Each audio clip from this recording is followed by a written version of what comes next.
vamos a dar comienzo a una sesión de charla por vía Zoom.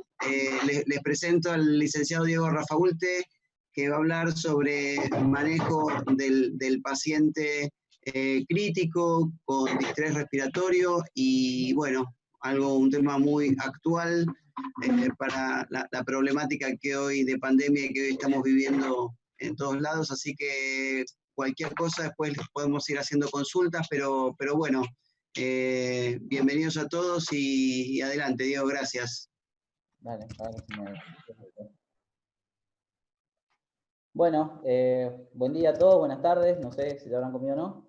Mi nombre es Diego Rafaulte y soy licenciado en Kinesiología y Fisiatría, soy residente tercer año de la Fundación Favaloro. Vamos a hablar un poquito del distrés respiratorio, de qué es lo que nos plantea esta patología, qué es, por ejemplo, el distrés respiratorio es un tipo de insuficiencia respiratoria aguda, causada por edema agudo del pulmón inflamatorio, con un gran aumento de la permeabilidad que lleva a la inundación, digamos, de los espacios aéreos y al desarrollo del shunt intrapulmonar, que va a ser el principal mecanismo de hipoxemia de esta patología. Vamos a hablar un poquito de epidemiología. Como vemos, en Argentina, el 8 al 18% de estos pacientes que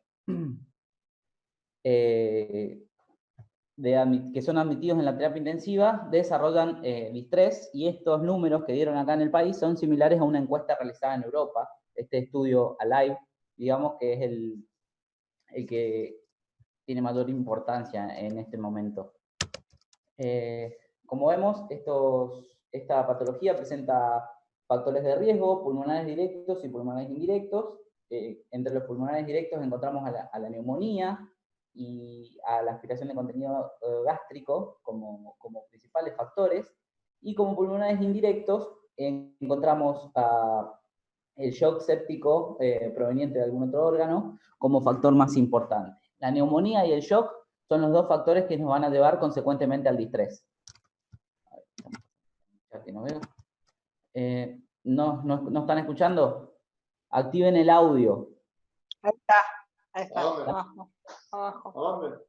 Y silencien el micrófono. Acá. Bueno.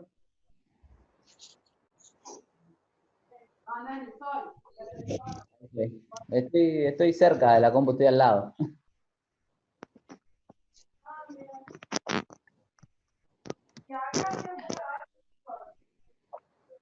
Seguimos. ¿Los que pueden apagar el audio?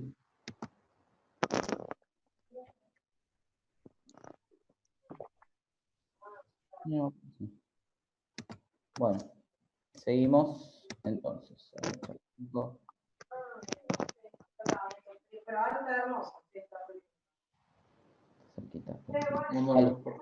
Seguimos.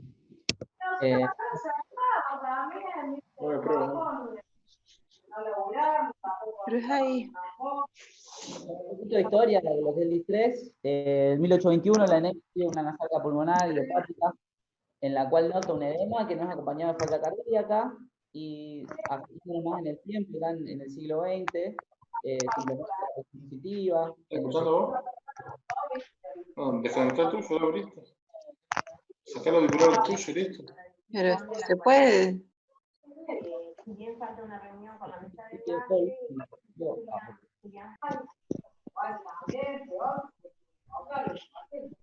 y que cualquier consulta al respecto de algún impuesto, de algún pago, de algún... Ahí está.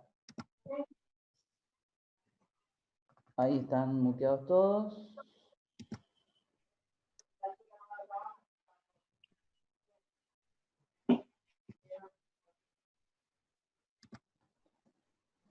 Tenemos poquito tiempo, así que mientras más rápido apaguen sus micrófonos ustedes, más rápido lo hacemos.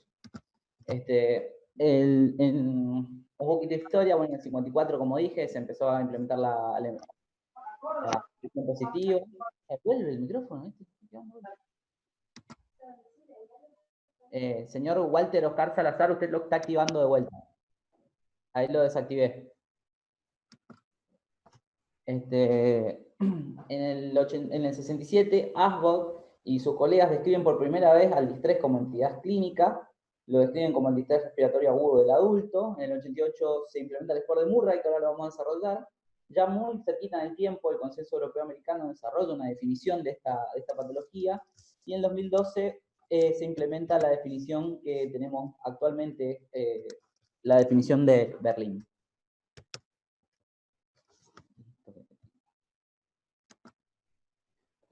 Como vemos, definiciones anteriores, un cuadrito, una muy interesante.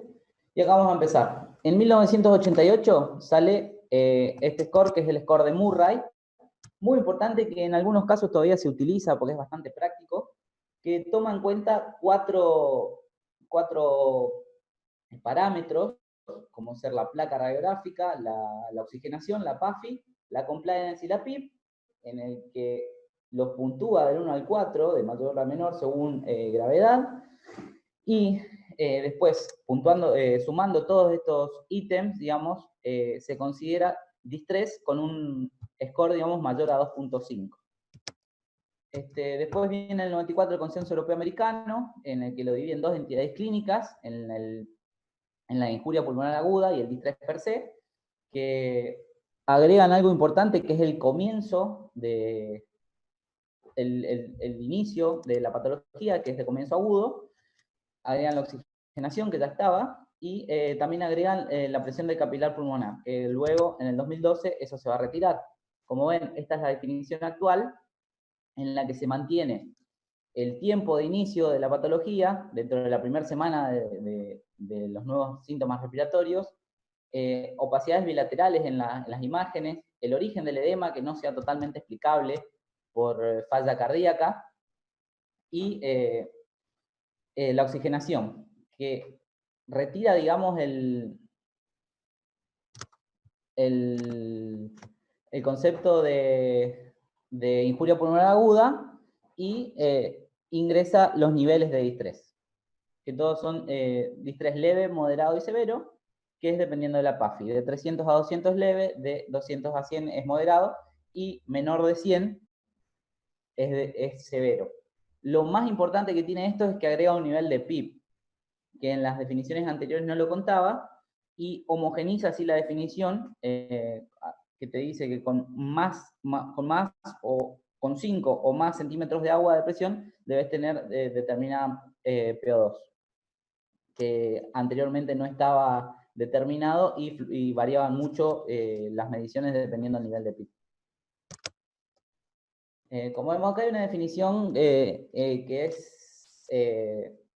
se hizo en Kenia, la definición Kigali, que agrega la SAFI, como ven acá, agrega la SAFI, que es en vez de la relación PaO2-FiO2, es la relación de saturación FiO2, al no tener a veces insumos para realizar los gases en sangre. Esta definición no requiere PIP, y agrega el ultrasonido a la definición, que es un método mucho más barato que la tomografía. Esta definición se hizo en Kenia, digamos, a la par de la definición del Berlín, y es la que se usa en esos países. Acá usamos la de Berlín. Acá, como vemos, un par de imágenes, tanto de radiografía como de tomografía computada. Como vemos en la radiografía, se ven las opacidades, que son bilaterales, en este caso ocupa todo el campo pulmonar, pero la definición requiere solamente que sean bilaterales. Por ejemplo, si tenemos un infiltrado algodonoso acá y otro infiltrado algodonoso acá, ya entraría en la definición de opacidad bilateral. Y como vemos acá en la tomografía, como las consolidaciones, el broncograma aéreo, todo predominan a nivel basal, y como hay áreas totalmente aireadas hacia las zonas no dependientes del pulmón, lo que nos demostraría que es una patología heterogénea, así contrastando, digamos, con la heterogeneidad que se ve en la placa. Bueno, vamos a hablar un poquito de la fisiopatología, de cómo se desarrolla esto. Presenta 4 pilares fundamentales, que son el daño endotelial epitelial, la activación de las células inflamatorias por este daño. Estas células inflamatorias van a producir citoquinas y quimioquinas, que van a ser proinflamatorias o antiinflamatorias, se produce un desbalance entre ellas, y en consecuencia de esto se produce, digamos, unos fenómenos de necrosis y apoptosis celular, o sea que se van a ir muriendo las células y van a generar lesión.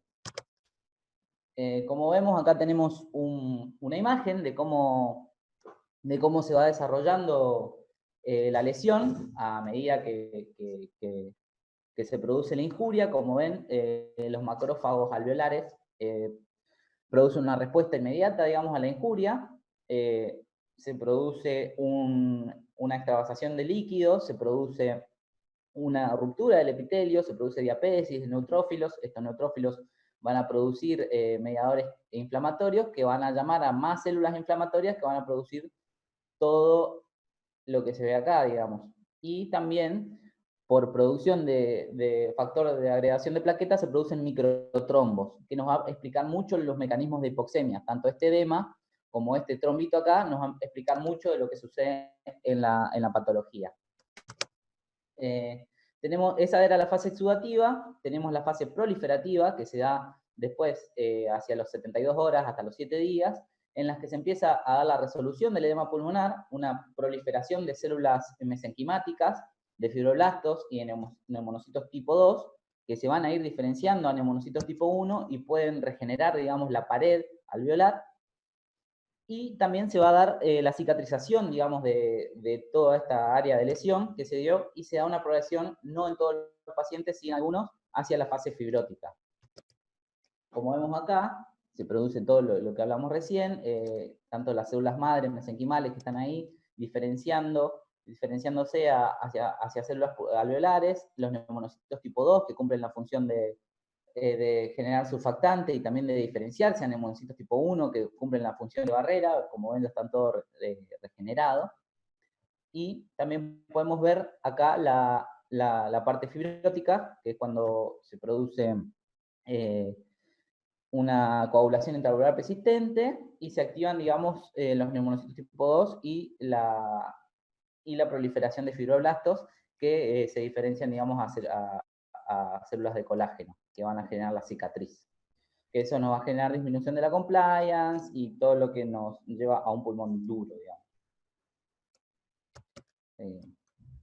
Aquí vemos la progresión en el tiempo de la fisiopatología. Como vemos, en las primeras 48 horas se da la fase proliferativa, que en conjunto comienza con la producción de membranas hialinas, que la producción de membranas hialinas se da por el proceso inflamatorio y por la desactivación del surfactante que va surgiendo a partir, digamos, de la destrucción de las células de neumonocitos tipo 1 y la diferenciación de neumonocitos tipo 2 a tipo 1. Cómo se va produciendo la inflamación intersticial a lo largo del proceso. Como ven, es una curva de 14 días. Y cómo al final del proceso se va produciendo la fibrosis. Como vemos, esta parte acá del edema, que es la fase exudativa, va a ser de vital importancia su duración para nosotros en cuanto a la progresión del tratamiento. Los mecanismos de hipoxemia de esta patología, principalmente el SHUNT, como vimos, por la inundación alveolar. Alteraciones BQ, hay zonas en que hay alvéolos con relaciones BQ baja, pero que no están totalmente cerrados, por lo que responden al agregado de FIO2, y también estos microtrombos que también se producen ahora en esto del coronavirus que estamos viendo, producen aumento del espacio muerto, o sea, una alteración BQ alta. Como ven, es una patología bastante heterogénea, que tiene distintos mecanismos de hipoxemia coexistiendo en el mismo pulmón, por lo que nos va a presentar un verdadero desafío, digamos, poder ventilarlo. Y acá, como vemos, el impacto de la presión venosa de oxígeno. Este mecanismo de hipoxemia se da principalmente en el distrés y depende ampliamente, digamos, del grado de shunt que se va a ir dando. Y a medida que la sangre venosa vaya pasando por áreas no ventiladas, va a pasar, digamos, a la sangre arterial con una PO2 venosa, lo que va a hacer caer también la PO2 arterial. Y a medida que, por ejemplo, en un proceso séptico, la extracción periférica de oxígeno esté aumentada, la presión venosa va a venir, la saturación venosa va a ser menor, y por lo tanto esta presión venosa de oxígeno va a ser menor, y la que pase al capilar arterial también va a ser mucho más hipoxémica por lo que va a caer también la presión arterial de oxígeno. Es un mecanismo principal del distrés, principalmente que se da en distrés solamente. Muy interesante.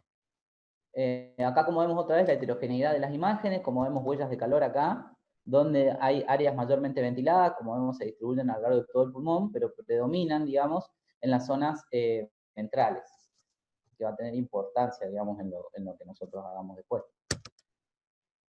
Bueno, acá viene un concepto importante que se desarrolló en 2005, un estudio de Luciano Gattinoni, un italiano, que desarrolla el concepto de baby lung o pulmón de niño, como le suelen decir en la literatura, en el que nos habla, digamos, de que este pulmón no es un pulmón duro, como podríamos imaginar, por la baja compliance y la alta lactancia que presenta y las grandes presiones plató que nos da cuando queremos ventilarlos a determinados volúmenes, sino que se trata de un pulmón chiquito.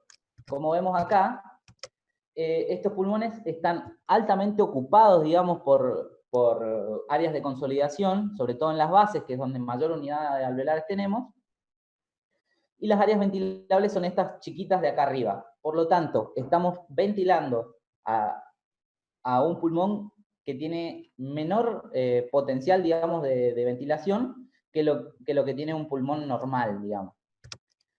Por ende, vamos a estar en la curva de presión-volumen, vamos a estar en la parte de arriba y vamos a estar sobredistendiendo generalmente a los pulmones y los ventilamos de manera como ventilaríamos convencionalmente a cualquier paciente. Como vemos acá, la compliance está directamente relacionada con el tamaño del pulmón, o sea que mientras el pulmón sea más chico, más chica será la compliance, como dice acá, y mientras más chico sea también el tamaño de este pulmón, mayor riesgo de desarrollar lesión inducida por la ventilación mecánica, que ya vamos a hablar de eso también. Acá, como vemos la distribución del aire, digamos, en los pulmones normales y con distrés, vemos cómo el aire se distribuye bastante homogéneo en el pulmón normal y cómo disminuye la distribución en el pulmón patológico. Y como ven, las áreas basales son las más perjudicadas.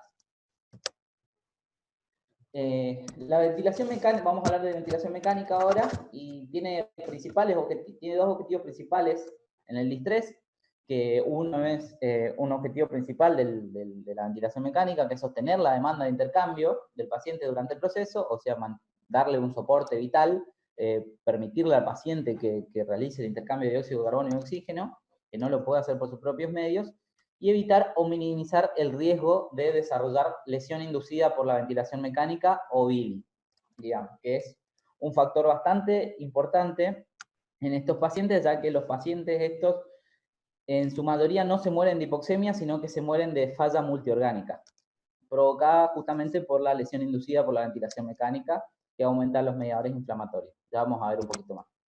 Acá, como vemos, tenemos distintos tipos de lesión inducida por la ventilación mecánica. Tenemos el barotrauma, que se da por presiones excesivas en la vía aérea y en el pulmón, cuya máxima expresión es el neumotórax. El volutrauma, que es también una lesión inducida por los volúmenes excesivos y sobredistensión alveolar.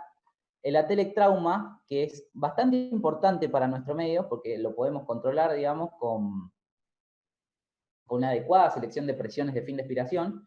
El atelectrauma lo que hace, digamos, son fenómenos de colapso y reapertura, que estos fenómenos de colapso y reapertura hacen cierres cíclicos, digamos, de los alvéolos durante los ciclos inspiratorios y por desgaste libera mediadores inflamatorios, pues los alvéolos se terminan rompiendo y generando apoptosis celular y necrosis, liberando mediadores inflamatorios, y estos mediadores inflamatorios facilita, digamos, el biotrauma. El biotrauma lo que nos especifica es que estos mediadores inflamatorios pulmonares llegan al torrente sanguíneo y se distribuyen a los distintos órganos del cuerpo, como los intestinos o los riñones, haciendo fallas de distintos órganos aparte de la pulmonar. Lo que nos lleva a que los pacientes se mueran, digamos, por falla multiorgánica en vez de por hipoxemia. Un poquito más seguimos.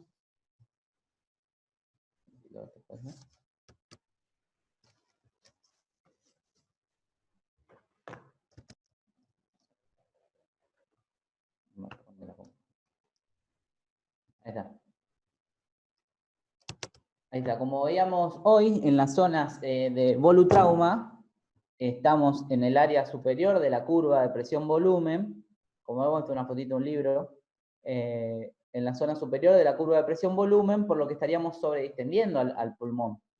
Y en la zona de atelectrauma, como vemos acá, en el punto de inflexión inferior, el pulmón, al inspirar se abre, ventila en la zona segura, pero cuando expiramos, digamos, la capacidad residual funcional está por debajo del volumen de cierre y los alvéolos se cierran, lo que genera fenómenos de colapso y reapertura en todos los ciclos respiratorios, lo que nos va a llevar, digamos, al posterior biotrauma y a la peor progresión del paciente. Por eso tenemos que tener cuidado con esto. Ya vamos a ver cómo. Acá hay otra medición fácil de poder ver cómo podemos estar, si podemos estar sobredistendiendo a los pacientes, sobre todo al pie de la cama. Es en un modo volumétrico mirar la curva de presión. Acá podemos sacar el estrés index, que el estrés index es el índice de estrés en español, por así decirlo, digamos, que cuando la curva está recta,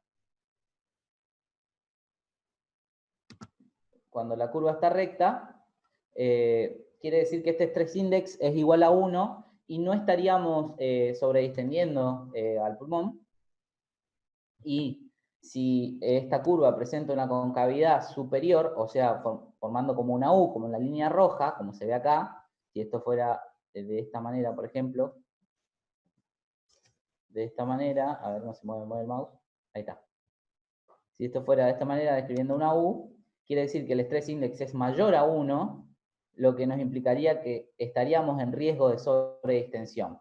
Si la concavidad, si la panza estuviera para arriba, describiendo como una montañita, el estrés index es menor a 1 y el estrés sería menor y no estaríamos en riesgo de sobredistensión. Siempre hay que tener cuidado de que estos pacientes, digamos, no estén interactuando con el ventilador, ya que si el paciente hiciera un esfuerzo, al ser la presión la variable dependiente, la presión caería y nos daría, digamos, una sensación de que no estamos sobredistendiendo al pulmón, porque de que estaríamos sobredistendiendo al pulmón cuando no necesariamente es así, porque describiría una U porque robaría presión del sistema.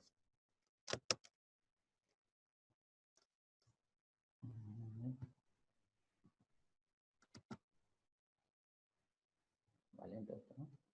Bueno, acá el uso de bloqueantes neuromusculares en pacientes con distrés respiratorio, que es algo muy interesante. Es un estudio multicéntrico, se realizó hace un par de años, con una N de 340 pacientes, con la importancia de que desarrollaron distrés severo y se los abordó, digamos, en las 48 horas posteriores. Que quiere decir que estábamos en la fase exudativa del distrés y para...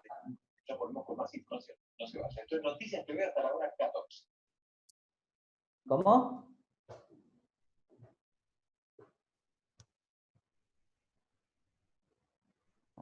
Hola. Durante la cuarentena, pronto del COVID-19, utilizar las líneas fijas para llamadas de voz. No sé qué es esto, más participantes. No sé quién es el micrófono. Bueno, que tiene un N bastante grande y describieron al distrés severo con una PAFI menor de 150, con PIB mayor a 5, y los ventilaron con un BT entre 6 a 8 mililitros kilo. Lo que vieron estos señores que hicieron el estudio, vieron que agregando a estos pacientes cisatracurio, la mortalidad de los 28 y a los 90 días era mucho menor que el grupo placebo. Esto puede verse, digamos, a los grandes esfuerzos que realizaban los pacientes para ventilar, digamos, estando en ventilación espontánea y interactuando con el ventilador por el gran aumento, digamos, de las presiones adentro del pulmón que generan lesión. Y también a favor de este estudio vieron que la debilidad adquirida en la terapia intensiva no presentaba diferencias estadísticamente significativas entre los dos grupos.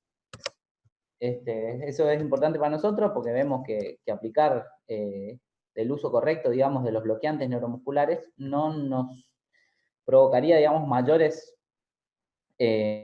problemas en cuanto a la rehabilitación de estos pacientes, siempre y cuando se usen de manera correcta y no prolongada en el tiempo. Vamos a la siguiente diapositiva. Acá vemos cómo se fue desarrollando la mortalidad a lo largo de los días. digamos, en los distintos grupos, en el grupo atracurio y en el grupo placebo. Está lindo para que lo vean. También como outcome secundario tuvieron los días libres de ventilador, que fueron mayores, digamos, en el grupo que usó cisatracurio. Y acá también vemos que la bili fue mayor en el grupo placebo que en el grupo que usó bloqueantes. Ahí tenemos una idea de por qué la mortalidad también fue tan diferente. Bueno, ahora vamos a hablar de ventilación protectiva. Todos sabemos que los ventilamos a 6 mililitros kilo, de que debe ser el menor BT posible, de que el BT es injuriante. Bueno, pero esto se dieron cuenta hace un par de años, en el 2000, cuando compararon a 860 pacientes y los dividieron en dos grupos de BT de 6 mililitros kilo y un grupo de alto BT de 12 mililitros kilo. La mortalidad fue mucho menor, digamos, en el grupo con BT bajo, y la tasa de mortalidad en el grupo de BT alto se dio por falla multiorgánica, que puede ser por lo que hablábamos anteriormente. Acá vemos cómo calcular, digamos, el BT, cómo sacar los 6 mililitros kilo de peso corporal predicho, que es la altura en centímetros, menos 52,4, multiplicado por una constante que es 0,91, más 45 si es mujer y más 50 si es hombre. Acá vemos la mortalidad, cómo fue evolucionando. Y acá viene un trabajito que es bastante importante para nuestra práctica, que es el Driving Pressure. En el 2015, Marcelo Amato, con su grupo de colaboradores en Brasil, estudiaron los datos de 3.562 pacientes de trabajos científicos previos. Y se estudió la sobrevida relacionada con el delta P. El delta P es el Driving Pressure. El Driving Pressure no es nada más y nada menos que la presión plató menos la PIB. Y hallaron que el delta P es la variable que mejor estratifica el riesgo y que disminuciones en el delta P disminuyen la mortalidad. Y sobre este estudio dijeron que presiones menores de 30 hasta 30 centímetros de agua, digamos, no influían cambios grandes en la mortalidad, pero que si te pasabas de ese número de 30, la mortalidad aumentaba, digamos, significativamente. Lo mismo con un driving pressure mayor a 15. Vamos a ver, digamos, la ecuación del movimiento, de cómo llegamos al delta P, digamos, que compliance es igual a BT sobre delta P. Delta P es igual a BT sobre compliance. Entonces, delta P es igual a BT sobre delta P, y delta P es presión platón menos PIB total. Acá vemos también cómo a medida que aumenta el delta P o la driving pressure, la mortalidad también aumenta significativamente. El riesgo de muerte, digamos, aumenta significativamente. Es bastante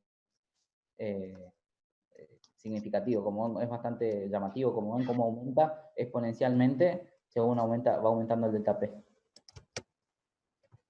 Bueno, acá vamos a hablar de las maniobras de reclutamiento que están bastante cuestionadas hoy en día. Sin embargo, es una herramienta útil al pie de la cama que podemos usarla. En este estudio fue una revisión sistemática que realizaron distintas maniobras de reclutamiento y vieron que los pacientes realmente mostraron mejoras en la oxigenación y sin mayores eventos adversos. Acá hicieron distintos estudios de maniobras de reclutamiento. Nosotros el que usamos más consecuentemente es pero no tan de CPAP, sino que usamos una presión pico de 35-40 con una PIB de 20 o 25, manteniendo un driving pressure de 15 más o menos, una diferencia de presiones de 15, y lo mantenemos durante 40 segundos. Lo usamos. Durante 40 segundos y se vuelve a los valores basales. Y se controlan otra vez gases y todo eso, como sabrán. Pero también hay que hacer, posterior a la maniobra de reclutamiento, una titulación de PIB. Esta es la primera que salió del Arts Network, un trabajo bastante importante, en el que propone dos tablas que son bastante útiles y bastante fáciles de aplicar al pie de la cama, que uno puede tener anotadas las tablas, digamos, y las va anotando, que los incluyen en pacientes con PAFI menor de 300, con infiltrados bilaterales consistentes con edema pulmonar, y sin evidencia clínica de hipertensión auricular izquierda. Como veremos, se condice con la definición de 1994.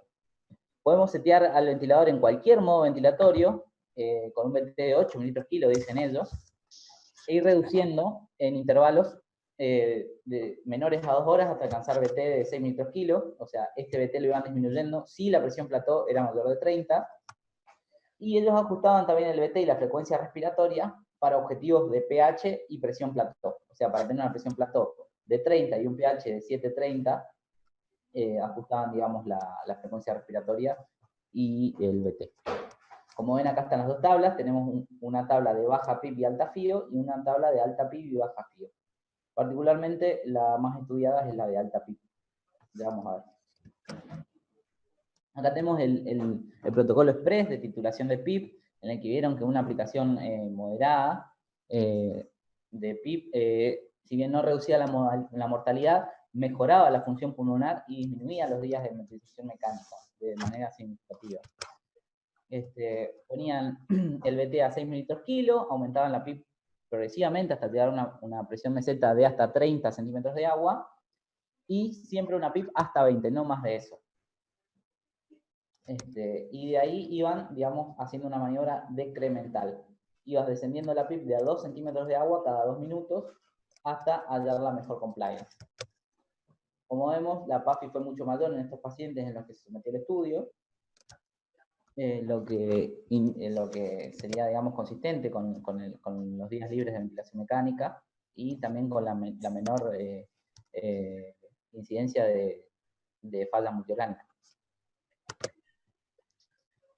Acá también tenemos otro estudio que también hizo uso de T protectivo y de PIB guiada por mejor compliance, es la famosa curva de PIB compliance, en la que uno usa el protocolo anterior buscando, digamos, la mejor compliance para determinada PIB. Y se hace de manera decremental preferentemente. Se puede hacer de manera incremental, pero los expertos no lo recomiendan. Acá esto es a modo de contarlo nada más, porque hay que contar con balón esofágico y no todas las terapias intensivas cuentan con uno. Es la influencia de la caja torácica en el monitoreo de la aeromecánica, en el distrés. Y este trabajo dice que la presión transpulmonar, la presión esofágica varía notablemente, como ven acá, cuando la relación PIB, presión intraabdominal, aumenta, digamos. Cuando hay un aumento mucho mayor de la presión intraabdominal, la presión esofágica varía mucho y hay que tener en cuenta la caja torácica. En otras situaciones clínicas es despreciable, por lo que con el cálculo de la vía aérea estaríamos bien. Acá tenemos un protocolo de cómo pensaron ellos que se podía hacer. Digamos, ventilación mecánica protectiva, como venimos hablando, 6 mililitros kilo de peso corporal predicho, más PIB adecuada con cualquiera de las maniobras de titulación de PIB que estuvimos nombrando. Presión meseta en la vía aérea menor o igual de 30, como vemos. Y monitoreo ventilatorio basado en presiones en la vía aérea, presión meseta y la driving pressure, como vemos. Si la presión meseta en la vía aérea es mayor de 30, tenemos que ver si hay sospecha clínica de hipertensión abdominal, y si es sí, monitorear con balón esofágico, y si es no, volver al monitoreo normal. Acá, este estudio comparó, digamos, la forma de titular PIB, dos formas diferentes, una con la tabla de alta PIB-FIO que les mostré recién, con el balón esofágico, y vieron que no había diferencia significativa, digamos, en la mortalidad en cuanto al balón esofágico y a la tabla de PIB-FIO. Por lo que este estudio diría, digamos, que sería una herramienta útil al pie de la cama para titular PIB en los distintos pacientes. Bueno, ahora la posición prona, que es algo que cambió bastante el paradigma y los resultados de esta enfermedad, que es un estudio multicéntrico prospectivo, controlado y lateralizado, que, digamos, se sometieron a 466 pacientes a realizar sesiones de promo de 16 horas de duración. Definieron ESDRA severo con una PAFI menor a 150, como en los anteriores estudios, con FIO2 de por lo menos 60% y PIB mayor a 5. dividieron en 2 grupos y vieron que la mortalidad a los 18 días era de la mitad en el grupo prono que en el grupo supino. Y vieron que se disminuyó significativamente la mortalidad tanto a los 28 como a los 90 días. En el grupo prono, lo que se hace es, primero, la titulación de PIP, maniobras de reclutamiento, optimización de la analgosedación y del bloqueo neuromuscular, y si ahí no llegamos a valores convincentes de PAFI, o podemos bajar la FIO o la PIP, se decide pronar a los pacientes realizando una sesión de 16 horas, digamos. Se lo vuelve a supinar.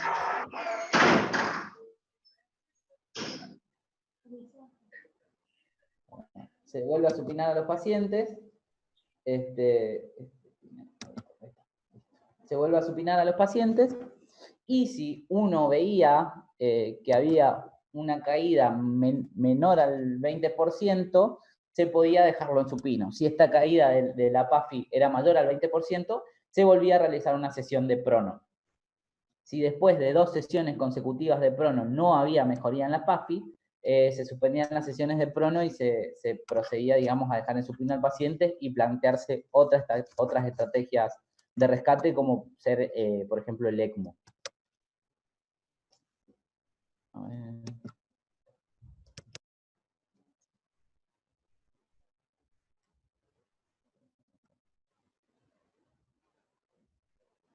Acá vemos cómo fue bastante marcada, digamos, la diferencia de mortalidad entre el grupo prono y el grupo supino. Bueno, eso fue más o menos cómo debemos ventilar a los pacientes con distrés. Y ahora vamos a pasar a un nuevo tipo de distrés, que es lo que se nos plantea ahora, digamos, en tiempos de coronavirus. Dice que según los expertos, esta patología presenta una forma atípica de distrés, presenta 2 fenotipos, según estuvieron hablando en las últimas charlas, el fenotipo L y el fenotipo H, que el fenotipo H sería más parecido a un distrés convencional, con altas elastancias y alto potencial de reclutamiento, y el fenotipo L tiene compliance altas, elastancias bajas, digamos, es un pulmón bastante bien aireado, homogéneo, con pocos infiltrados, pero con alta hipoxemia, digamos. Lo que explicaría, digamos, esta hipoxemia es la pérdida de la perfusión pulmonar y la vasoconstricción hipóxica, además de la formación de microtrombos. El prono en estos pacientes de fenotipo L, digamos, ayudaría en forma leve, digamos, por un cambio de perfusión, digamos, por un cambio de disposición del cuerpo y una alteración, digamos, en la perfusión, pero solo gentilmente. Lo que propone Gattinoni en artículo, en esta carta que escribió, es, digamos, ser pacientes más que nada con estos pacientes y tratar de aguantarlos, digamos, porque no se vio que en estos pacientes de fenotipo L no mejoran con ningún mecanismo y hasta estaban proponiendo agregarles anticoagulantes. Así que es bastante complicado de ventilar y hay que tratar de mantener, digamos, según cada servicio, los niveles de pH o de oxigenación que cada servicio considera. Conclusiones. Como vemos, aún existe gran controversia acerca de cómo ventilar a estos pacientes. Si en las mediciones y el monitoreo han mejorado a lo largo del tiempo, la mortalidad sigue rondando un 40%. La mortalidad es bastante alta en estos pacientes, sobre todo por la falla multiorgánica asociada. Hay estudios que dicen que las mediciones de mecánica ventilatoria no son rutinarias. Para nosotros los kinesiólogos es de vital importancia eso, porque la ventilación mecánica es un patrón nuestro, es nuestro patrimonio, y que haya lesiones en ventilación mecánica de manera grave, o sea, que haya bilis grande, que sea el principal factor de mortalidad, es básicamente culpa nuestra. Son necesarios estudios para conocer más sobre el comportamiento de esta patología con respecto a la ventilación mecánica, sobre todo en estos tiempos de coronavirus, que es una patología nueva, que nos está presentando bastantes desafíos, digamos, en cuanto a ventilar a estos pacientes, y se está produciendo un cambio de paradigma ahora en este sentido, gracias al coronavirus, que seguramente van a salir un montón de estudios en el corto plazo con respecto a la ventilación mecánica y el distrés. Bueno, muchas gracias. Esto fue la clase. Gracias por la atención. Ahí les activo los audios a todos para que hagan preguntas o si quieren que pregunten al chat. Esperen, bueno, no sé si me escuchan. Me interesaría si hay preguntas, si las pueden escribir por el chat mientras no se corte la sesión. Si quieren ir haciendo algunas preguntas por el chat, capaz Diego puede ir contestando. Así que está abierta las preguntas.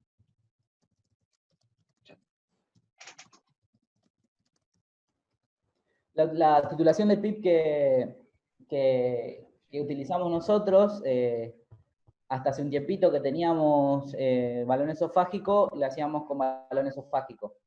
Y últimamente las estamos haciendo por curva de PIP Compliance. Que es el Express Trial que nombré hoy en la chat. Tengamos todos yéndose como vamos a la tabla, ¿no? ¿Eh? Está bien.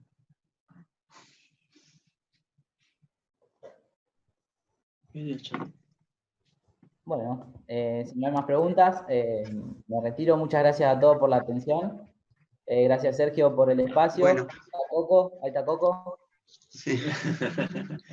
Gracias, Diego, y bueno, les mando un saludo a todos y gracias por querer interesarse a todos los colegas del país, y bueno, todo lo que podamos colaborar nosotros desde acá de la Fundación Favaloro, vamos a intentar ayudarlos y compartir las experiencias nuestras acá para que las puedan replicar en otras partes. Así que gracias a todos por la participación. Gracias, Diego, gracias, Sergio. La tabla de PIB-FIO es una gran herramienta, ya que está demostrado que no presenta, digamos, mayor o menor mortalidad que las otras mediciones, y es muy práctica de utilizar al pie de la cama y es fácil para todos. Es seguir una receta básicamente, y por lo tanto yo la recomiendo si es la herramienta que tenemos. Así que nada, bueno, muchas gracias a todos. Chao. Saludos, adiós. En meeting. El micrófono, sí. Saca todo.